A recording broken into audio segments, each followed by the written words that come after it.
Kyle Tucker finally broke his career worst streak, but one hit isn't enough. The $240 million right fielder needs to wake up now.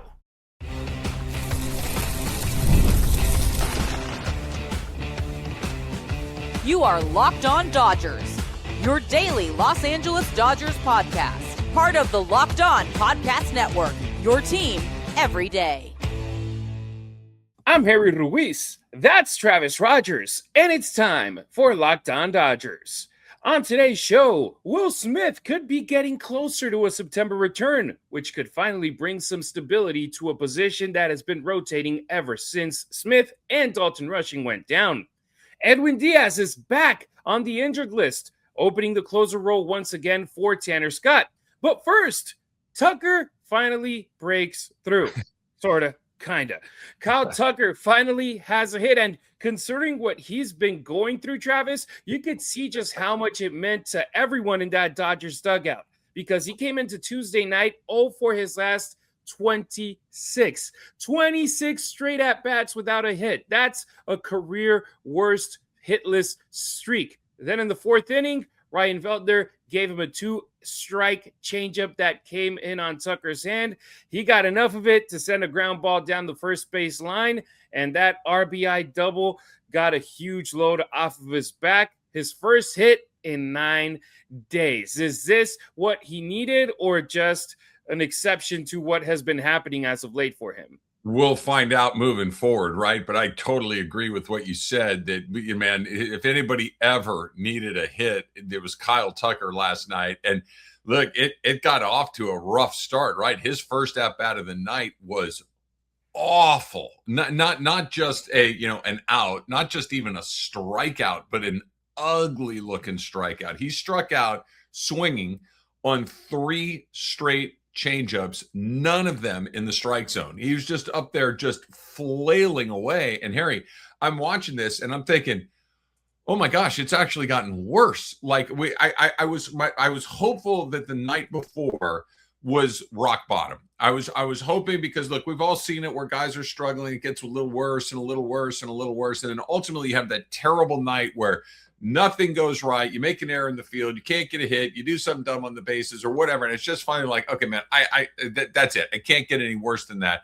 I thought that might have been his Monday night. And then he opens Tuesday night with a 3-pitch strikeout on balls that he was missing by a foot. It's like he wasn't close. And I was like, oh my goodness, this is actually going to get worse.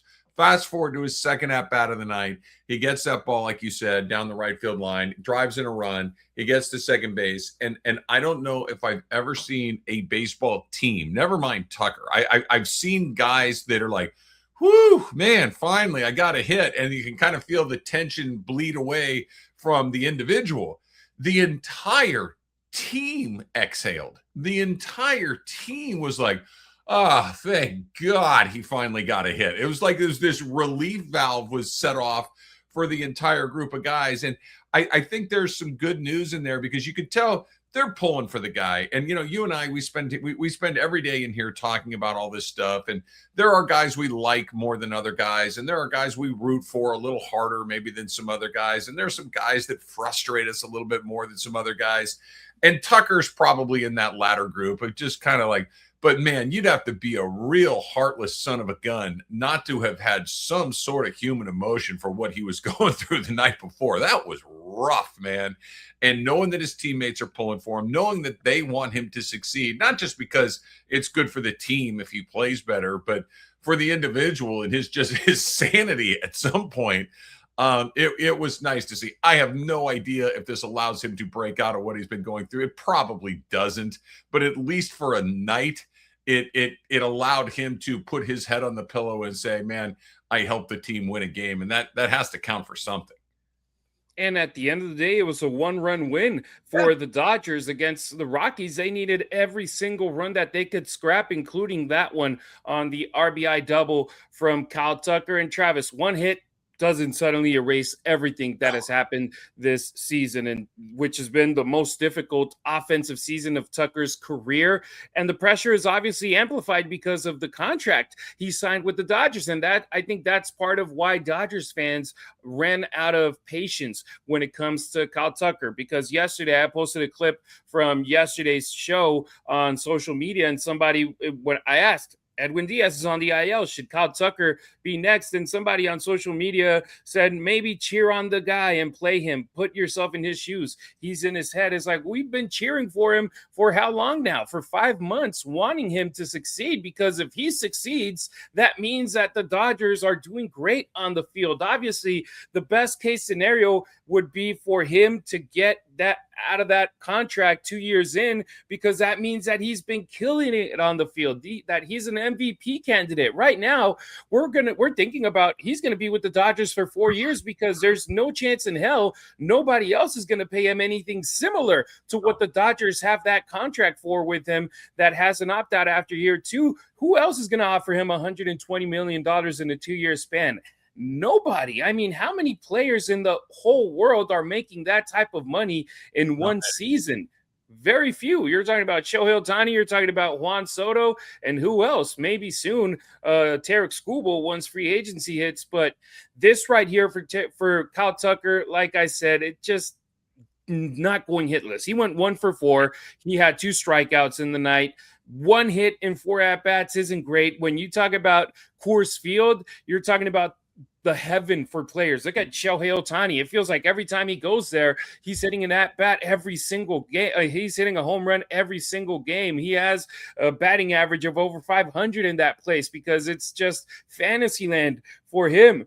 For Kyle Tucker, it's just like every single ballpark that he's visited. So 1 hit, not the end of the world when it comes to, okay, that bad streak is gone. But hopefully, just like we said yesterday, Travis, get the ball in the net, get the ball in the hole, in the golf hole.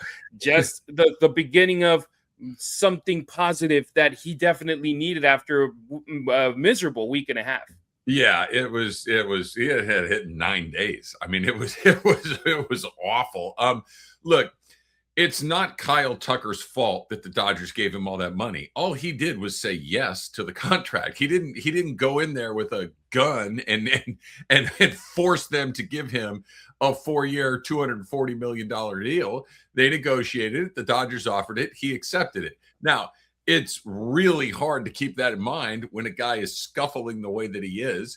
It's very hard to keep that in mind when you watch the player and he's as emotionless as Kyle Tucker appears to be, that he is as disengaged as he appears to be. But I think it's important that we kind of remind ourselves it's what it looks like. It doesn't necessarily mean that's what it is. It's a lot of fun when you get a guy like Dalton Rushing who wears his emotions on his sleeve. You know exactly what Dalton Rushing is feeling in the moment he's feeling it, because it's written all over his face, and he's breaking bats over his head, and he's punching himself in the head, and he's losing his mind. And you know, and he's still going to get criticized for it. Yeah. And so Tucker is a flatliner. Tucker is this guy. Like, you never know what's going on in there. Doesn't mean he doesn't care. I understand what the person that posted on your video is saying, but it's hard not to be frustrated when a guy that was supposed to be, quite frankly, your second best player isn't one of your 15 or 20 best players. It's very, very frustrating.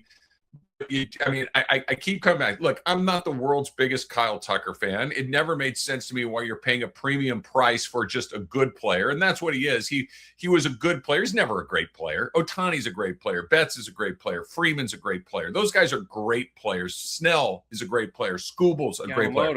Yamamoto. Kyle Tucker was a good player. He was never a great player. So it's a little frustrating to see that price, but that's not his fault. He's on a different level. He said yes to a deal.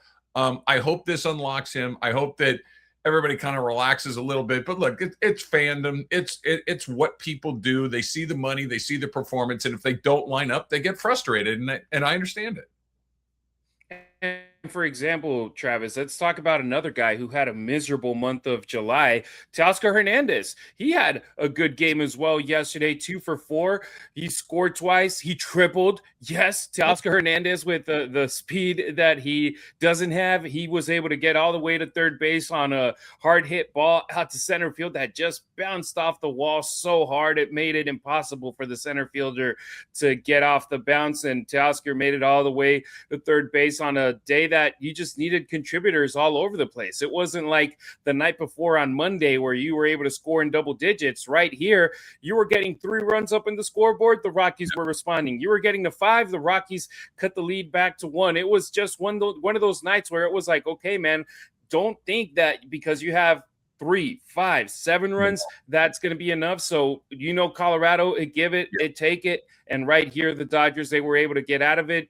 Shohei Ohtani, he hit another home run, another 30 home run season. And man, that was his 10th career home run in just 22 games in that ballpark. That right there is ridiculous. It's almost hitting a home run half of the games that he's there. You wonder what he might be able to do if he played an entire season for the Rockies and got 81 games in that ballpark. Like we're talking Bonds kind of things maybe, but that, hopefully we never have to actually see that.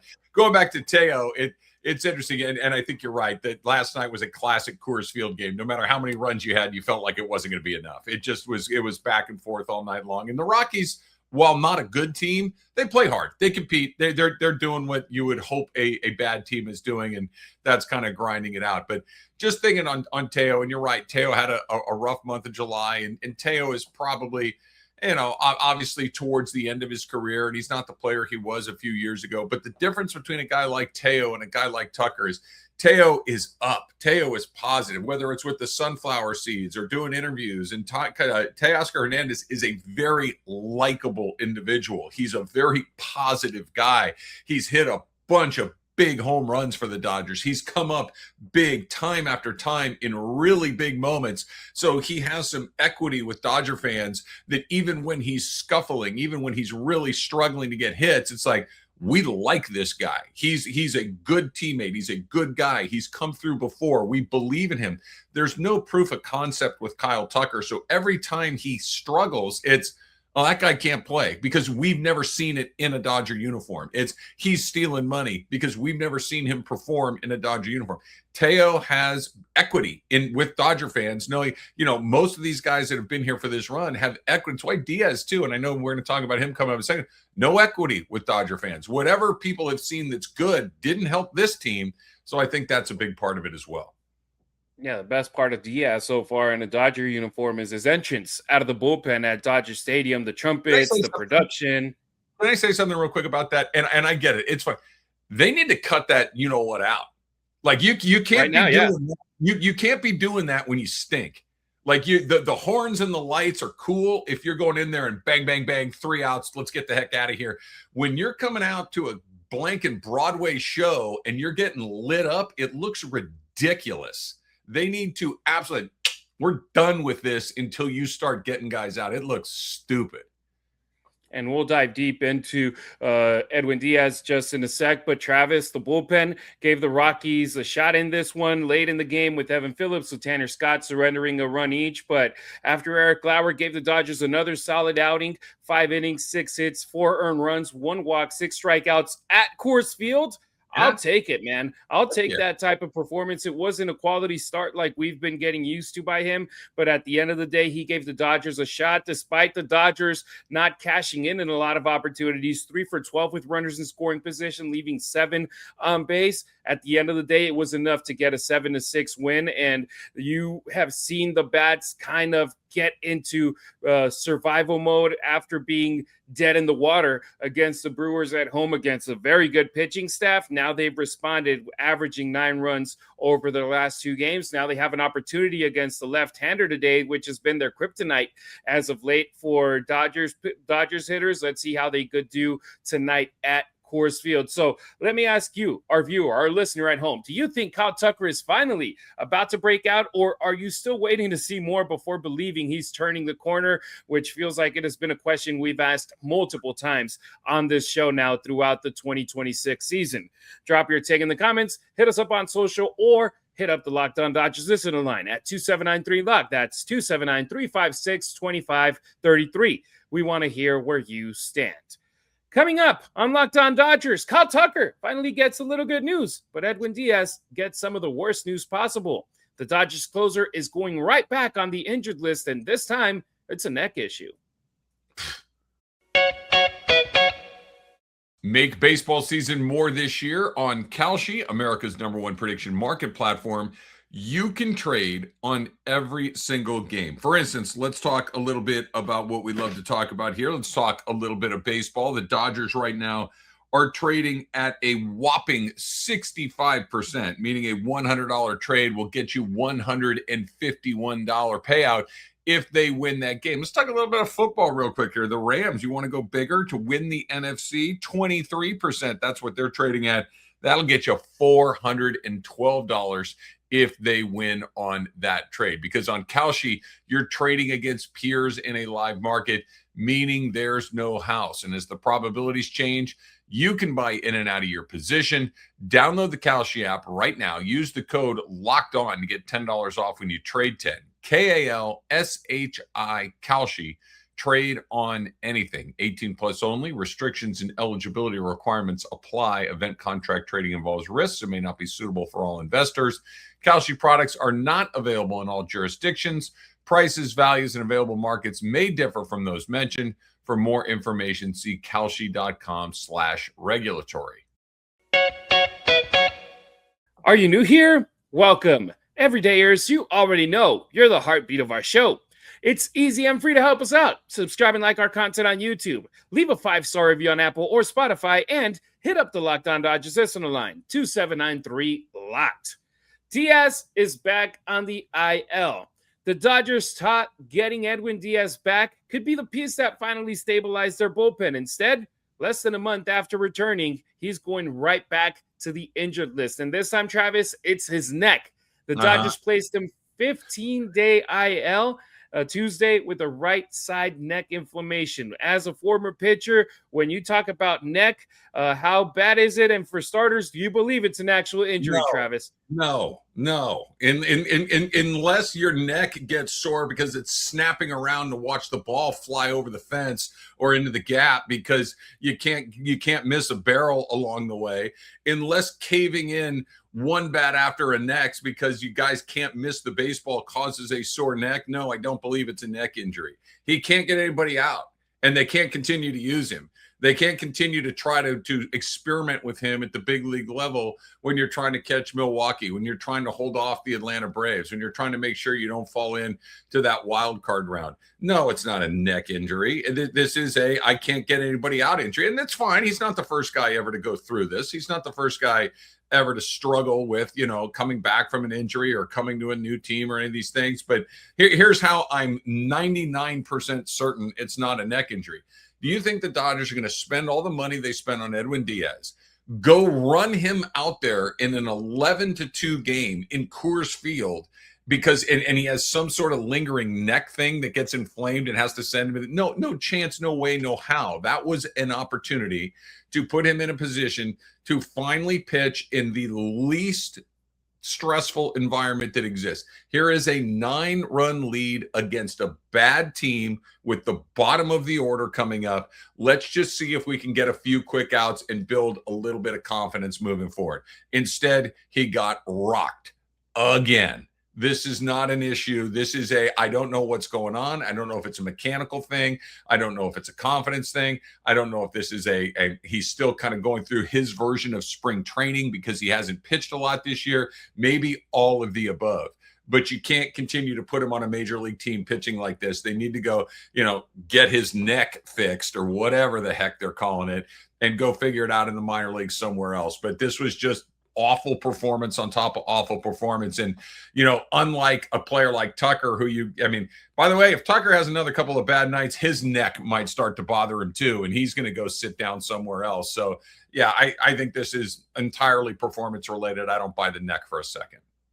Yeah, and the problem with him is that he has been hit hard and hit often. He allowed at least one run in 6 of his 9 appearances since coming back. He blew 3 saves since returning from the IL, and his overall numbers during that stretch have been extremely difficult to ignore. And now the Dodgers have to take this step. They sent him back to LA to get checked out, to get some imaging done. And at the end of the day, the Dodgers say that they're not shutting him down for the rest of the year, that the hope is that he can still come back. But Travis, I feel that right now you just operate with, by the way, they returned Emmett Sheehan from OKC, the OKC Comets, the AAA club for the Dodgers. You just operate with the thinking of, okay, Tyler Glass now has one more start in the minor leagues before coming back to the big league level. You start moving your chess pieces in the way where you believe that you're in a good position going into the postseason. And that's the embarrassment of riches. That's the benefit that the Dodgers have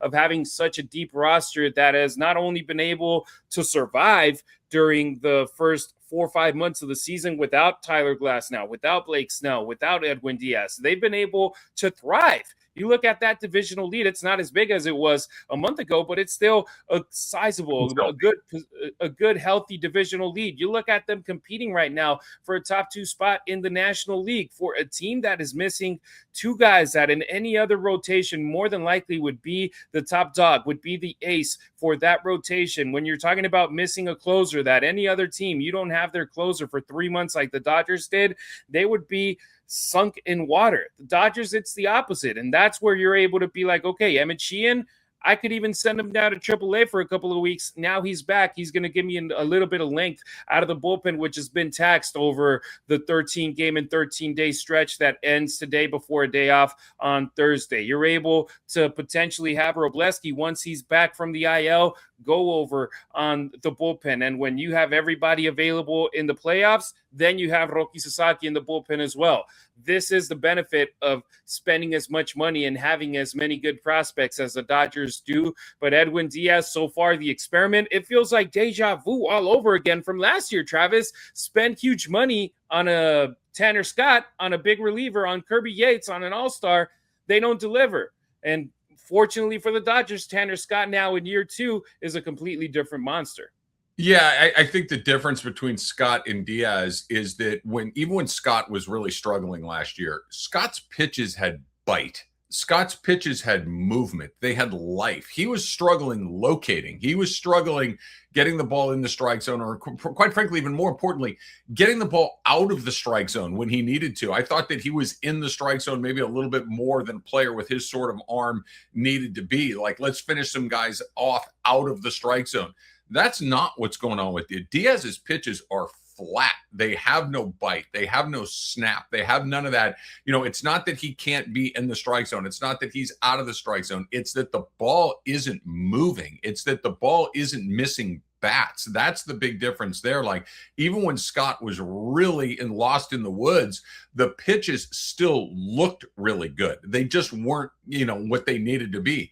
Diaz's pitches look flat and broken, and that's a much different animal to fix, I think, than what Scott was going through. I think Scott's was a confidence issue. I think there was a little bit of a mechanical thing. I don't know what's going on with Diaz. I would expect to see Diaz back. I would expect to see them give him one more crack at this before they officially pull the ripcord and just say, okay, we'll see you in spring training next year. We can't deal with this. We got to figure out what it is we're going to do through the postseason.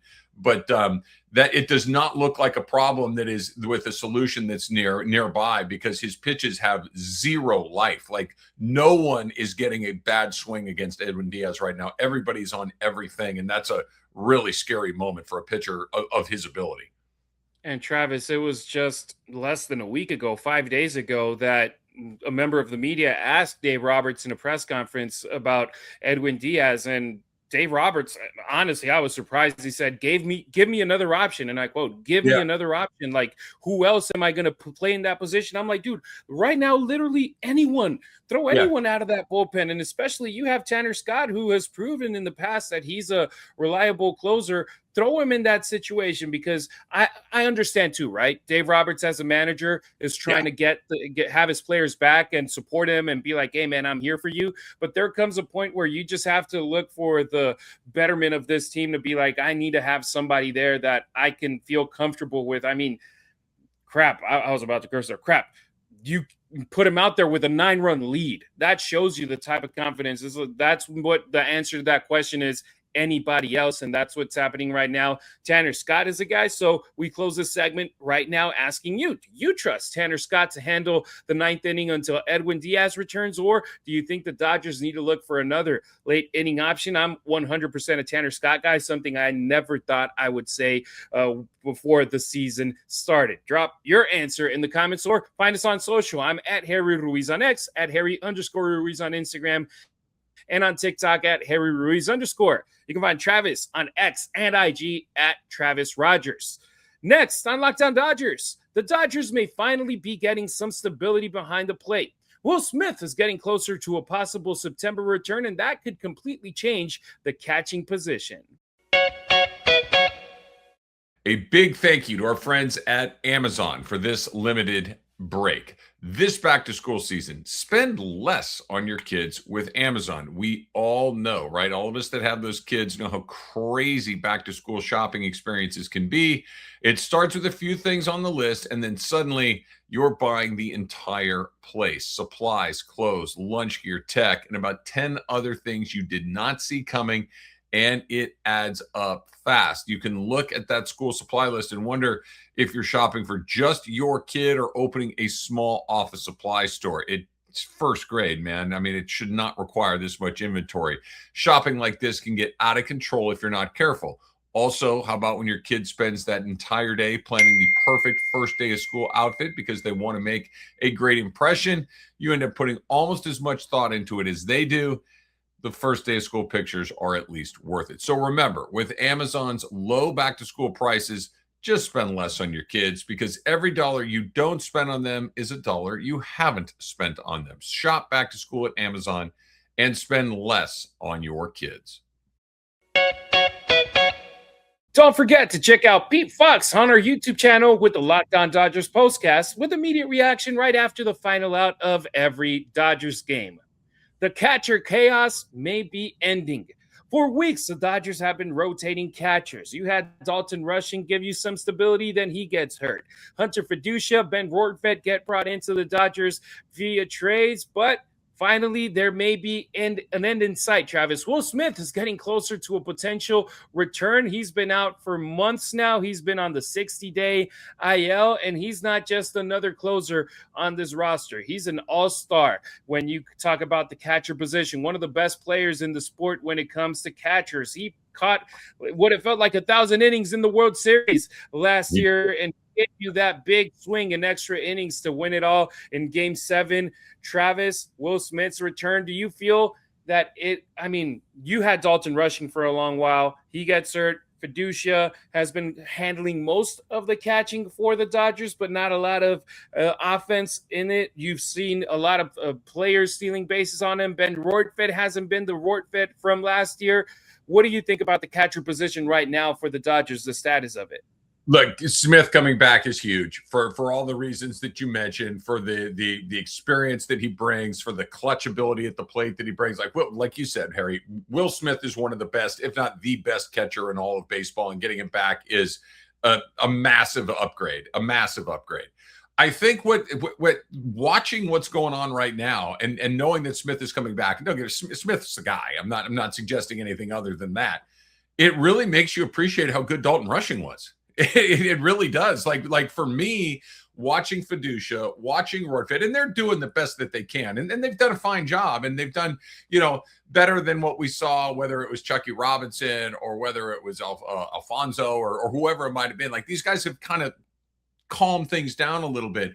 But for me, knowing that you had a player like Dalton Rushing, who was your second best catcher was really reassuring because that guy's a major league player. That guy would be a starting catcher on what, 2/3 of the teams in the major leagues. Like, he's a really, really effective major league catcher. So that's kind of how I look at the catching situation. Will Smith's on a Hall of Fame trajectory. Will Smith is a multiple-time All-Star, home runs in the World Series, like all of the things we know. He's going to settle that thing down. He's just as steady Eddie as they get.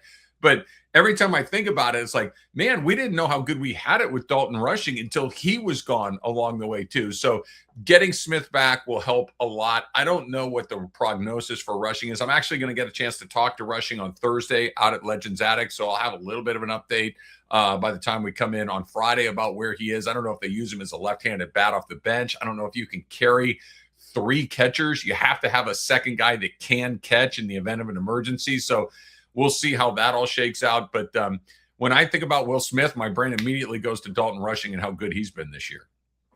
Yeah, and Dalton Rushing, he actually took some BP. He actually was catching some bullpens, but he can't throw the ball. That's his problem right now, and he's not getting under the knife. He's not getting into surgery. He's trying to get that rehab done without having to get into a hospital. And at the end of the day, if you're a catcher and you can't throw the ball, that would be an emergency situation. But if anybody gets on base, that's a free triple pretty much for anybody that gets on base via a walk, via hit. So you can't have somebody there. Yeah, guys get on base. Even if Yamamoto and Snell and Skubal the guys get on base, and you're right. If everybody knows the guy can't throw, you can't do that.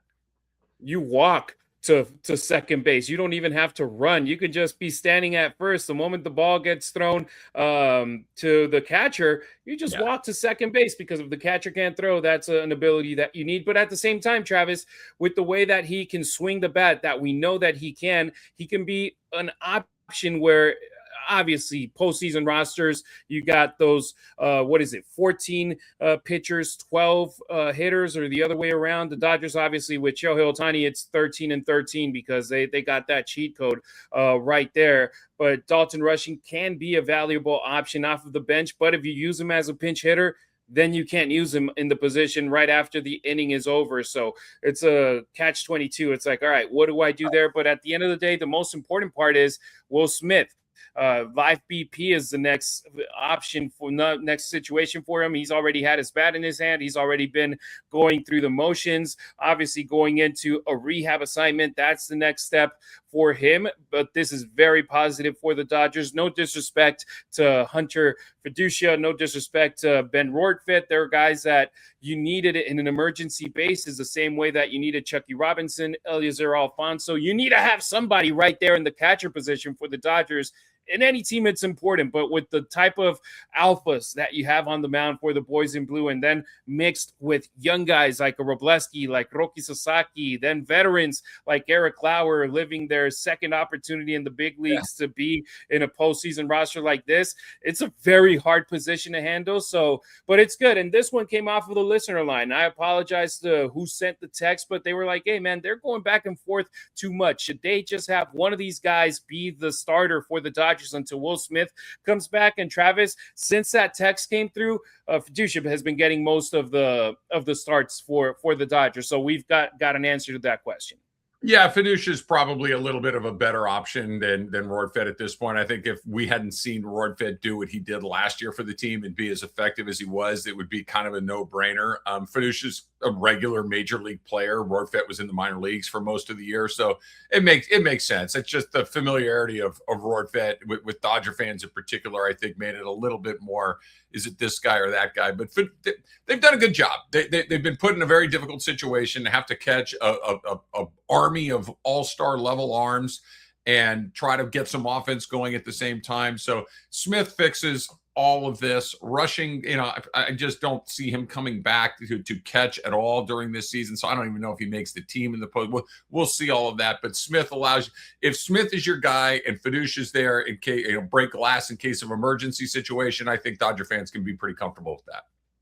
Yeah, Fiducia, when he was with the Dodgers between 24 and 25 with the big league club, only 2 games played. Then he gets traded to Tampa Bay last year, and that changes. He plays 36 games for the Rays in 2025. 60 games with the Rays this season before he gets traded to the Dodgers. He's a proven commodity, or more proven commodity than Ben Rortvedt, who spent a lot of the time injured with the Mets organization and playing exclusively with their AAA club, not with their big league club. That's why it was easy to go and get him traded, bringing him back to a familiar territory in Los Angeles. But Fiducia, he's been doing more consistent game action compared to Ben Rortvedt. That's why he's getting a better shot right now with the Dodgers until Will Smith comes back September. We've been told September. We don't know if it's early September, mid-September, late September. But the good thing is that we haven't been told October. We don't want him to just come in cold before the postseason starts when it comes to the Fresh Prince, Will Smith. So my question to you, if Will Smith is healthy enough to return around September 1st, the start of the month, do you want him immediately taking over as the Dodgers' everyday catcher, or would you ease him back into action? I'll ask you that same question, Travis.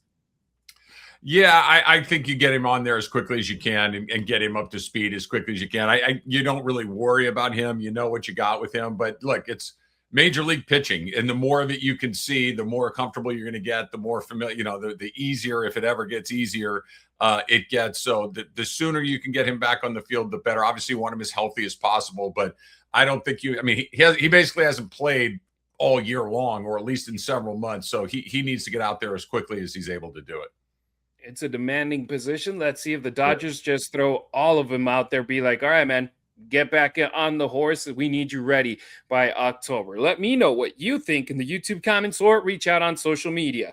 All right, that's going to do it for today's episode. Thank you for making Locked On Dodgers your first listen of the day, and thank you for making Locked On, which is celebrating its 10th anniversary, the #1 sports podcast network.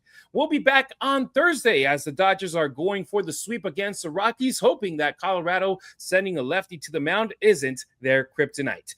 If you're watching on YouTube, stick around and check out the 24/7 National Locked On Podcast Network channel. If you're listening on audio, make Locked On MLB your second listen of the day. Travis and I appreciate you riding with us. Until next time, keep it real, keep it Dodger Blue.